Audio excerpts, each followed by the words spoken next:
Big oil fields had been discovered before in America.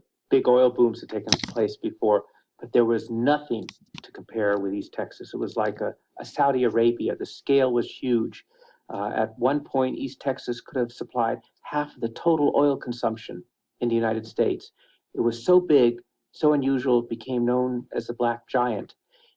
What was so striking about it is that it had not been discovered by a major company, it had not been discovered by a geologist, but it had been discovered by these characters, Dad Joyner and Doc Lloyd. Now, the major big oil tycoons would have never paid any attention to a Dad Joyner. They would have never thought about it. They would have never seen him. And yet, what Dad Joyner did had a profound impact on the entire oil business. The flood of the East Texas oil field soon became unmanageable. The chaos was enormous. People were almost drilling wells on top of each other. They worked night and day. It was absolutely unregulated. Oil was so plentiful, there was so much of it, that it got to 10 cents a barrel. Can you imagine selling a barrel of oil at 10 cents a barrel? But that's what it was. Oil prices fell still lower to 6 cents, even 2 cents a barrel. Panic engulfed the oil-producing states. The independents were on the road to ruin. They were selling oil for much less than it cost them to produce it. The majors were also threatened. You have to remember also at this time that the Great Depression has occurred. In the 20s, there was a growing demand for oil, but in the 30s, there's a stagnant demand. So you have the worst of all situations for the major companies, at least, the supply of oil going up and up, the demand coming down, and these major companies in particular are sitting with hundreds of millions of dollars invested on the basis of a certain price of oil, a certain stability, and both the price and the stability are shattered by East Texas.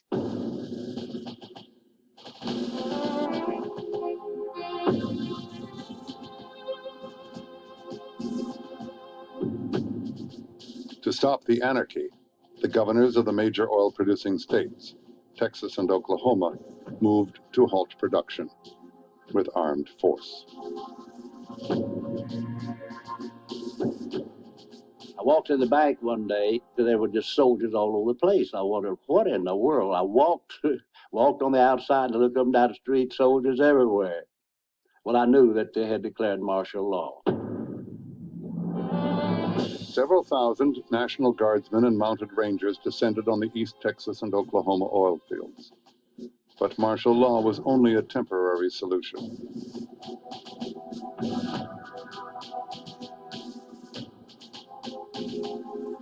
No policing was possible in a field where there were so many people working, so many rigs, and so much oil coming out of the ground being carted away. There was oil literally spilled on the earth, and in some places the earth was black.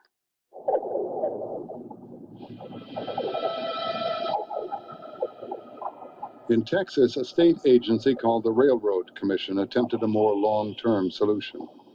It established a system of production quotas called pro-rationing. For a short time, the market stabilized, but then prices collapsed again. The local citizens panicked. They appealed to the new president. Franklin D. Roosevelt, President, Washington, D.C. The oil industry has completely collapsed. Stop. This great oil field totters over the abyss of ruin because of the outrageous actions of overproducers. Stop. Our properties are being drained, and we landowners are powerless to stop this damage to ourselves and to the state of Texas. Stop.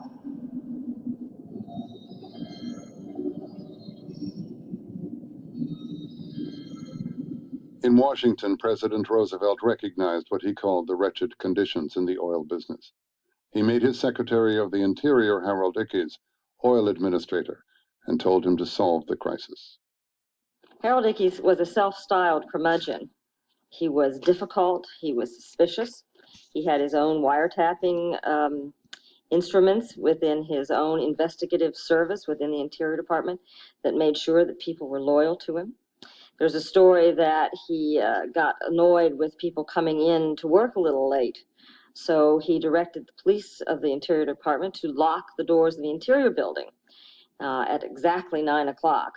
And then he waited for 10 minutes and opened the doors and took names himself personally of everybody who came in the door after 9. Suffice it to say, they started coming in on time. Ickes plain disliked big businessmen. He called them barbarians in dress suits, but he saw oil as a vital national resource. We have passed from the Stone Age to bronze to iron to the Industrial Age and now to an age of oil. Without oil, American civilization as we know it could not exist. In East Texas, Ickes investigators found that pro-rationing quotas were hated. Many people thought that the law was not valid, that they owned the lease, they owned the oil, they could produce as much of it as they liked. And they started running oil in excess of the amount allowed by the law. That was known as hot oil. The oil was put into barrels, covered by weeds, stored during the day, and then at night transported across state boundaries. There was always a graft and money handed over from one person to another to get that oil out of state and to get it into production. It was very lucrative for the people who were running it. Today, Walter C. Teagle, president of the Standard Oil Company of New Jersey, came to see me by appointment. His company is the largest producing company in the oil field. His proposal is that the government make an oil reserve out of the East Texas oil field. He said this is the way and the only way to control the production of hot oil. It seemed rather a startling proposition to come from the president of the Standard Oil Company of New Jersey. Boss Teagle had, once again, discovered the limits of corporate power. This time it wasn't Calouste Gulbenkian, but the black giant itself that threatened to overwhelm Standard Oil and all the other producers. To put the industry back on course, the federal and state governments worked out a system of quotas and regulations. 30 years later, the founders of OPEC would look to that system as their model. But in the short term, a new law that curbed the flow of bootleg oil was to restore order in the oil field.